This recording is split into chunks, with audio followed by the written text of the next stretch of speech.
A furor has erupted over the cost of Brisbane parking. The RACQ claims that short-term parking fees in the CBD are the dearest in the country, and they're rising 4 times faster than those in Sydney and Melbourne. Mark Sulo joins us now live from the city, and Mark, the council is not happy.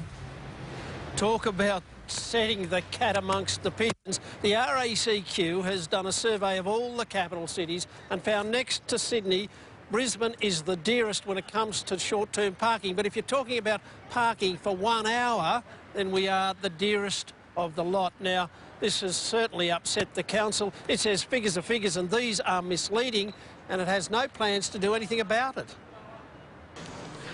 This hip pocket issue is making many see red. The RACQ believes shoppers are being ripped off in the CBD. It's $28 on average for 1 hour parking, $42 for 2 hours and $66 for all-day parking. Its survey shows that's 4 times dearer than a decade ago and rising 4 times faster than Sydney or Melbourne.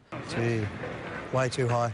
I mean, we want to shop here, but it's just too dear, so we want to head out of the city now. The RACQ says council limits on parking spaces in new developments has created a monopoly for car park firms. And the council is also hitting commuters who park in inner suburban streets with meter charges. More and more people are circulating around looking for that elusive car space, and that actually increases congestion in the inner city area. But the council isn't apologetic. It says its own car parks at King George Square and Wickham Terrace are cheap at $18 an hour, or take the bus. I encourage them to use public transport. The council has rejected the RACQ suggestion to provide more short-term parking, so ultimately it may all get even dearer.